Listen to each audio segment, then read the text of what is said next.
Lisa, how are you? I hope you're not too busy. Can I go and borrow it today as we promised? Hi, Susie. What are you talking about? You can't have forgotten already. You're not that old. I guess it slipped your mind. You promised me that I could borrow your car for a couple of days. Remember? You shouldn't forget promises like that. It's not very polite, you know.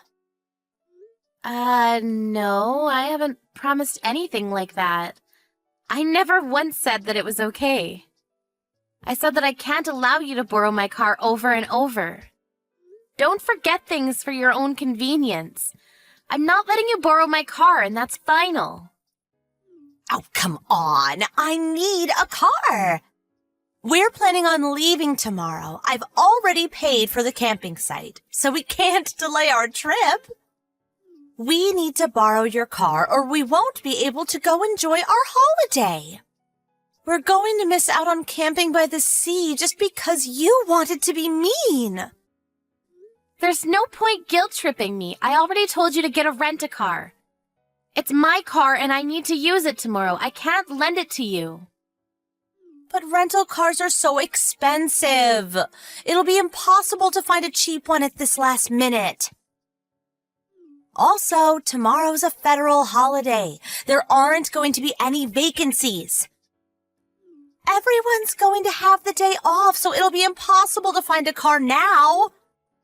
Why should I care? I already told you that I can't lend you my car weeks ago. You should have booked a car then. And why can't you use your own car? Why do you have to be so horrible? Oh, it's being repaired. It's not at home at the moment. I don't have my own car, and I can't get a rental car, so you have to lend me yours. Plus, if I borrow your car, I don't have to pay a thing. What makes you think you can borrow it without paying? I'm not lending it to you. I don't care how expensive rent-a-cars are. That's your own fault for not booking in advance. You'll have to solve this problem yourself. It's got nothing to do with me. Don't say that. I can't believe you were this much of a bully. I thought you were much kinder than that. Oh, I'm so disappointed. It's not a matter of being kind. No matter how bad you try and make me feel, I'm not lending you my car. End of story. Whenever your son wanted to borrow my daughter's toys, I always let him. I think it's only fair that you be just as generous. You're an adult, aren't you? Borrowing toys and borrowing a car are completely different. You can't honestly think that it's the same thing. Cars involve insurance, and it'll get complicated if you have an accident or happen to damage the car. And a car is worth a lot more than a child's toy. You understand that, don't you? But my husband is good at driving. He won't have an accident or do anything that could damage the car. So you don't have to worry about insurance. We've got road service, so if we get a flat tire or run out of gas or something, we'll be able to sort it out. Whether your husband is good at driving or not, you could still get caught up in an accident. I'm talking about if someone is injured. I can't let you borrow my car. That would be too irresponsible. Find a rent-a-car. Oh, please! It's just for a few days. You can't be that selfish. Why can't you be a bit more understanding? That's what I want to say. If you think I'm being selfish, then so be it. Anyway, I've got to get back to work. I have a meeting, and I don't have time to be discussing this with you. I'm not going to be able to respond to your messages, so there's no point in messaging me.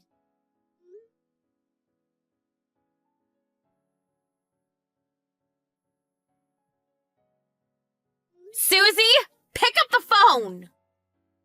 What do you think you're doing?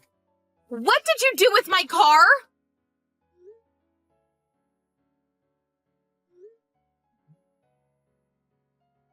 There's no point pretending that your phone is off. I know that it was you who took my car. If you don't answer my messages or calls, I'll report this to the police. What? The police? You're kidding! You're overreacting! Why were you ignoring my messages? What have you done with my car? I can't believe you'd take it without my permission. What is wrong with you? I told you that I didn't want to lend it to you. You're so rude! I didn't take it without permission! Your husband was the one that gave me your car keys. That's because you lied and told him that I promised to lend it to you. Even though I told you several times that I didn't want to, you went against my wishes. My husband was naive to believe you, but that's because neither of us knew up until now that you were this untrustworthy. It looks like you tried to call me, but like I told you, I was in a meeting. You took advantage of that and coerced my husband. Anyway, I want you to return my car. We need it tomorrow. If you return it right now, I won't involve the police. Please don't call the police. I haven't done anything wrong. Your husband gave us the keys, so that means he gave us permission to borrow it. Why are you being so mean? You should just accept his decision.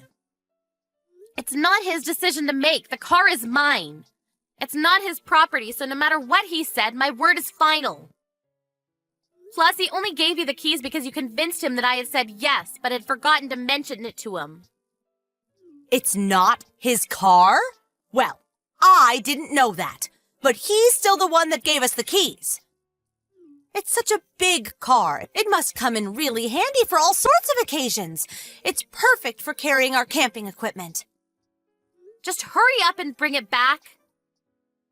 But we've already finished loading it with all of our stuff. It's a plan to take everything out again, so we'll return it after we've come back from our trip. That's good enough, isn't it? Good enough? Not nearly. There's nothing good about this situation. I need my car so that we can visit my parents for the holidays tomorrow. How am I supposed to get there without a car? I don't know. Why don't you get a rent-a-car?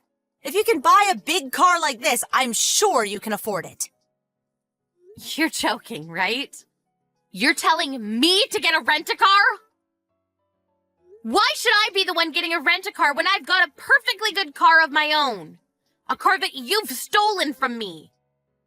You should be the one paying for a rent-a-car if yours isn't available. Be an adult and give me back my car. But it took so much time getting all of our stuff in the car. It'll take ages to get it all off again. It'll just be a waste of time if we do that. And I don't want to do anything that bothersome. If you have a problem with me borrowing your car, you should talk to your husband. I didn't steal the keys. He handed them to me. We only borrowed the car because he said we could. It's not our fault you didn't talk to your husband about not letting us borrow your car. Our kids get along really well, so you don't want to ruin their friendship with something so trivial, do you? If they knew what you were saying, they would be really disappointed.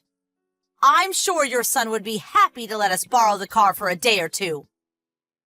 Right now, Sam's opinion and my husband's opinion don't matter. That's my car you've taken. I'm going to pick it up, so please unload your things and have it ready for me to take home. I'll have to take a taxi to go to your place, so expect a bill in the mail. I wouldn't have had to do this if you had just given me back my car. But I had no choice. You can't come here. Even if you do, there's no point. We've already left. Instead of wasting money on a taxi, you should go home. I know that you're lying and you're still at home. Did you forget that Sally lives opposite you? She called me to tell me that my car was parked on the side of the road. She also told me that parking there is off limits because there's a crosswalk nearby. You were pretty confident that you wouldn't cause an accident, but you're already doing something so irresponsible. How am I supposed to trust you with my car? By the way, Sally thought about calling the police since it's pretty dangerous, but she was kind enough to call me first since she recognized it as my car. I made it clear that I hadn't parked it there and told her that it had been stolen, so you better hurry up and get your things out and return it to me before I really do call the police. You told her that I stole it? How could you say that? How could you accuse me of something like that?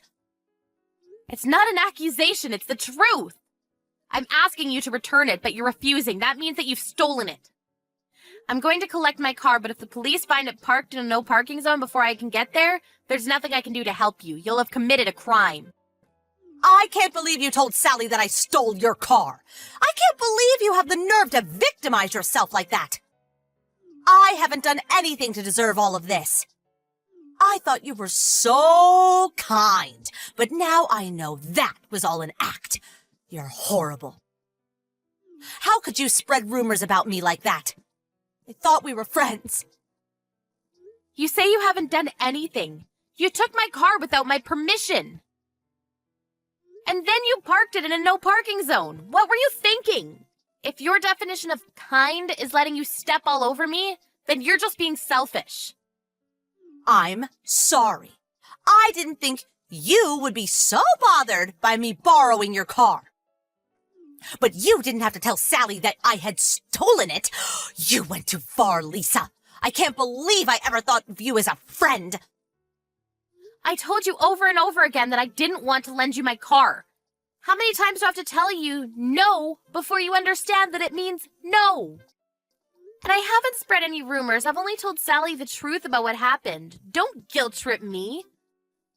Oh, okay. I understand that you didn't want to lend me your car. But please, don't call the police. You're just overreacting. I've already apologized. You should forgive me already. The situation has gone beyond being settled by a simple apology.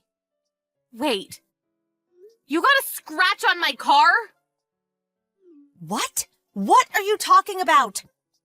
We haven't done anything. I told you my husband is a good driver. I'm on the phone with Sally and she went to take a look at my car for me. She told me that there was a scratch on the side, on my door. What have you done? This is one of the reasons why I didn't want to let you borrow my car. It's not my fault. Somebody must have scratched it when they passed by. They should have taken more care when they drove by. It's not my responsibility, so I don't have to pay anything, do I? You're at home, aren't you? I've had enough of discussing this with you. Would you hurry up and return my car? If you won't, I'll have to call the police. I'm not taking no for an answer. I said I'm sorry. How many times do I have to apologize? We'll be back from our trip tomorrow, so I'll return it then. It's just a scratch, so it's not like it needs urgent repairs. No, you're returning it now! If you don't come back with my car within an hour, I'm reporting it to the police as a theft. Once I've called the police, I'll have to head to yours in a taxi to collect my car, so I'll be billing you with a taxi fee. Do you understand? I'm being very serious. I want my car back. Wait a minute, just calm down. You're being really unreasonable. My husband's apologizing too, so please forgive us. Ugh, he said that he got carried away. Please calm down. Don't call the police on us. We didn't mean to do anything. Carried away. He says he got carried away? Do you really think that that's a good enough excuse for what you've done? You stole and got a scratch on my brand new car after I told you repeatedly that I didn't want to let you borrow it. Your husband knew that I hadn't given you permission, but he still cooperated with you. I can't believe either of you. You really must be perfect for each other if you can be so accepting of your partner's crimes. May is apologizing too, so would you please forgive us? We'll babysit Sam whenever you want. You must be really busy with work, so dealing with the police will take up a lot of time, don't you think? Let's just forget about this. Why are you bringing May into this? She's your daughter, but the only ones that are to blame are you and your husband. Why should she be apologizing with you? May has no reason to feel bad for any of this. I thought that you were still kind enough to forgive us if May apologized with us. Oh, I'm sorry, I wasn't thinking. I've already called the police. What? You're joking. I'm heading over, so have my car ready for me to take home. I want everything you've loaded into it removed. If it's still got stuff in it when I arrive, I'll take it home anyway and have everything given to charity. I suggest you work very quickly. You haven't actually called the police, have you? You're just playing with me, right? Sally was kind enough to stay with the car, so it hasn't been towed, but if she hadn't been standing by the car, you might have been left with a ticket. Yeah, but it's not that big a deal. I thought it would be okay if we left for just one night. I didn't think there would be any problem. Are you already on your way? It would be a waste to pay for a taxi. I'll have my husband take your car back to you, so you don't have to come. You don't have to call the police either. I'm already on my way. I can't trust anything you say anymore, and God forbid, I don't want things made worse by your husband having an accident on the way to my place. I'll need to have someone take a look at the scratch on the side, so I'll be taking my car straight into the local repair shop myself. All right, if you say so. We'll pay a little bit for the repairs. So can you forgive us? Please don't call the police on us. You'll just be making a big deal out of a really small issue. Please. My mother-in-law lives in the neighborhood, and if she hears about this, she'll be furious. She already hates me so much. If she finds out the police were involved, she'll never forgive me. Susie, that's your own problem, not mine. If you didn't want the police involved, you should have returned my car when I first asked you to, not after the millionth time. Anyway, I'm curious. Why didn't you park my car in your apartment's parking space? It should be open if your car is being repaired, right? Huh? You have a parking space reserved for your apartment, which you usually use for your car, if I remember correctly. Yeah, but we can't use it right now. Because your car is still parked there. It's not being repaired, is it? No, my car's out for repairs. I just can't use the parking space right now. You want to use my car because it was big and convenient for carrying camping items, right? Your car wasn't big enough, so you decided to use mine. You lied to me about that too, didn't you? I'm sorry. I didn't mean to. I didn't know how to explain. I thought you wouldn't let me borrow your car if you knew that mine was still usable.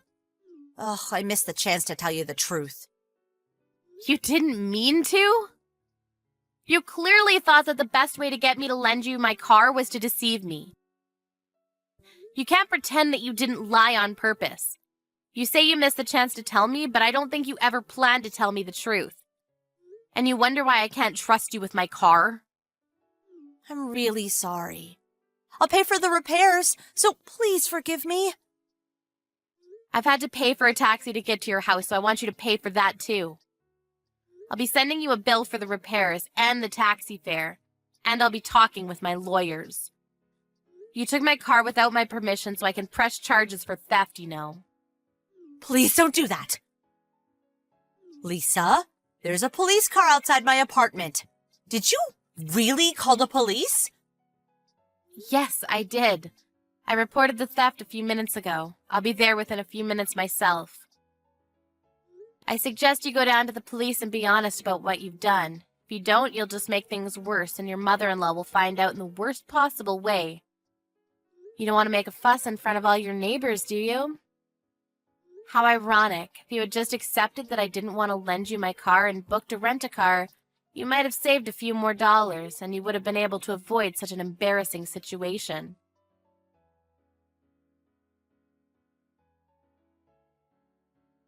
In the end, a police car had come to check up on the situation, not just because Lisa had reported the theft, but because there had been calls from the neighbors about the car being parked in a no-parking zone. Many neighbors had come out to see what was going on and were gossiping about the appearance of a police car and about Susie's grand theft auto. Susie and her husband were given a warning by the police officer, and the scratch turned out to be the doing of one of the neighbor's children, but Susie's husband had to take full responsibility since he was the one that parked the car there. Lisa was able to use that in demanding that they pay the full amount of repairs. Susie and her husband ended up paying a lot more than they would have done if they had just rented a car. Of course, Susie and her family couldn't go on holiday, and her mother-in-law found out about what they had done. She was lectured and lost all her trust. On top of that, none of Susie's friends would hang out with her after they had heard what she had done. She had to pay a lot more than she expected financially and socially, and so it looks like she should have just booked a rent-a-car.